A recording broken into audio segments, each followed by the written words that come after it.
ನಾನು Solomon Alfred, ನ್ಯಾಯವಾದಿಗಳು Shahapur. ಇವತ್ತು SDPI ರಾಷ್ಟ್ರೀಯ ಪಕ್ಷದ ಸ್ಥಾಪನೆ ದಿನ. ಪ್ರತಿಯೊಂದು ದೇಶ ಮತ್ತು ಆ ದೇಶದ ಸಂವಿಧಾನಕ್ಕೆ ಬದ್ಧವಾಗಿ ದೇಶದ ನಾಗರಿಕರ ಹಿತವನ್ನ ಗಮನದಲ್ಲಿಟ್ಟುಕೊಂಡು ರಾಜಕೀಯ ಪಕ್ಷಗಳ ಉಗಮ ಆಗುವಂಥದ್ದನ್ನ ನಾವು ನೋಡುತ್ತೇವೆ.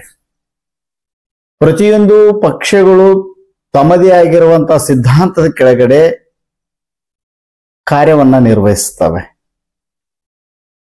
ಸ್ವತಂತ್ರ ಪೂರ್ವದಲ್ಲಿ ಕಾಂಗ್ರೆಸ್ ಅಂತಕ್ಕಂಥ ಒಂದು ಪಕ್ಷ,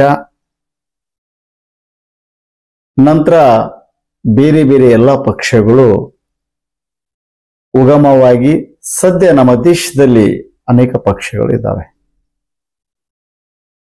SDPI ಒಂದು ಪಕ್ಷ, ಇದನ್ನ ನಾನು ಕಳೆದ ಒಂದು 15 ವರ್ಷದಿಂದ ತಿಳಿದುಕೊಂಡಿದ್ದೇನೆ ಮತ್ತು ಈ ಪಕ್ಷದ ಕೆಲವೊಂದು ಕಾರ್ಯಕ್ರಮಗಳಲ್ಲಿ ಸಹಿತ ನಾನು ಭಾಗವಹಿಸಿದ್ದೀನಿ. ಈ ಪಕ್ಷದ ಸಿದ್ಧಾಂತಗಳನ್ನ ಮತ್ತು ದೇವೋದ್ದೇಶಗಳನ್ನ ನಾನು ಗಮನಿಸಿದಾಗ ಒಂದು ಸಾಮಾಜಿಕ ನ್ಯಾಯವನ್ನ ಒದಗಿಸುವಂತ ಮತ್ತು ಸಾಮಾಜಿಕ ಕಳಕಳಿಯನ್ನ ಒತ್ತಿರುವಂತ ಒಂದು SDPI ಪಕ್ಷ ಅಂತ ಅನ್ಬೋದು. ಇದು ದೀನ ದಲಿತರ, ಹಿಂದುಳಿದ ಅಲ್ಪಸಂಖ್ಯಾತರ ಪರವಾಗಿ ಅಷ್ಟೇ ಅಲ್ಲ, ಈ ದೇಶದಲ್ಲಿ ಸಮಸ್ಯೆಗಳನ್ನು ಎದುರಿಸ್ತಕ್ಕಂಥವರು, ನೋವನ್ನ ಎದುರಿಸುವಂಥವರು, ಕಾಯಿಲೆ, ರೋಗ ರುಜಿನ ಇತ್ಯಾದಿ ಇತ್ಯಾದಿ ಸಂದರ್ಭಗಳಲ್ಲಿ ಈ ಪಕ್ಷ ತನ್ನ ಕೈ ಚಾಚಿ ಉತ್ತಮ ಸೇವೆಯನ್ನ ಮಾಡಿರುವಂಥದ್ದು ನನ್ನ ಗಮನಕ್ಕೆ ಬಂದಿದೆ. ಕರೋನಾ ಸಮಯದಲ್ಲಿ SDPI ಮೃತರ ಶವಗಳನ್ನ ತಮ್ಮ ಜೀವ ಭಯವನ್ನ ತೊರೆದು ಅಂತ್ಯಕ್ರಿಯೆಗಳಲ್ಲಿ ಭಾಗವಹಿಸಿರ್ತಕ್ಕಂಥದ್ದನ್ನ ನಾನು ನೋಡಿದ್ದೇನೆ. ಒಂದು ರಾಷ್ಟ್ರೀಯ ಪಕ್ಷ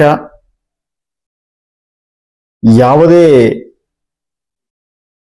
ದುರಾಲೋಚನೆಯನ್ನ ಇಟ್ಕೊಳ್ಳದೆ ಅಥವಾ ಕೇವಲ ಅಧಿಕಾರದಲ್ಲಿ ಬಂದಾಗ ಮಾತ್ರ ಒಂದು ಸೇವೆ ಮಾಡಿದ್ರಾಯ್ತು ಅಂತಕ್ಕಂಥ ಉದ್ದೇಶವನ್ನು ಇಟ್ಕೊಳ್ಳದೆ, ಆ ಪಕ್ಷ ಆಡಳಿತದಲ್ಲಿ ಇರಲಿ, ಆ ಪಕ್ಷ ಗೆಲ್ಲದೇ ಇರಲಿ ಅಥವಾ ಗೆಲ್ಲಲಿ, ಹೇಗೆ ಇರಲಿ, ಆ ಪಕ್ಷದಲ್ಲಿ ಕೆಲಸ ಮಾಡ್ತಕ್ಕಂಥ ಕಾರ್ಯಕರ್ತರೇನಿದ್ದಾರೆ, ಆ ಪಕ್ಷದ ಪದಾಧಿಕಾರಿಗಳೇನಿದ್ದಾರೆ, ಇವತ್ತಿಗೂ ಅವರು ಸಕ್ರಿಯವಾಗಿ ದೇಶದ ಎಲ್ಲ ಕಡೆ ಉತ್ತಮವಾದ ಸೇವೆಯನ್ನು ಮಾಡ್ತಾ ಇದ್ದಾರೆ.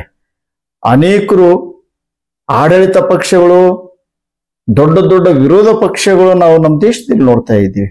ಆದರೆ SDPI ಪಕ್ಷ ನಿಜವಾಗ್ಲು ಕನಿಷ್ಠ ಸಂಖ್ಯೆಯ ಸದಸ್ಯರ ಬಲ ಇಲ್ಲದೇ ಇದ್ದರೂ ಸಹಿತ ಪ್ರತಿಯೊಂದು ವಿಧಾನಸಭೆ, ಲೋಕಸಭೆ ಚುನಾವಣೆಗಳಲ್ಲಿ ಸ್ಪರ್ಧೆ ಮಾಡಿ ಆ ಪಕ್ಷ ಸೋತರೂ ಸಹಿತ ನಾವು ಸೋತಿದ್ದೀವಿ ಅಂತಂತ ಮೂಲೆ ಗುಂಪಾಗಿ ತಮ್ಮ ಕಾರ್ಯಗಳನ್ನ ಸ್ಥಗಿತ ಮಾಡಿಕೊಂಡು ತಮ್ಮ ದೇವಿದ್ದೇಶಗಳನ್ನ ಮರೆತು ಅವರು ಇಲ್ಲ.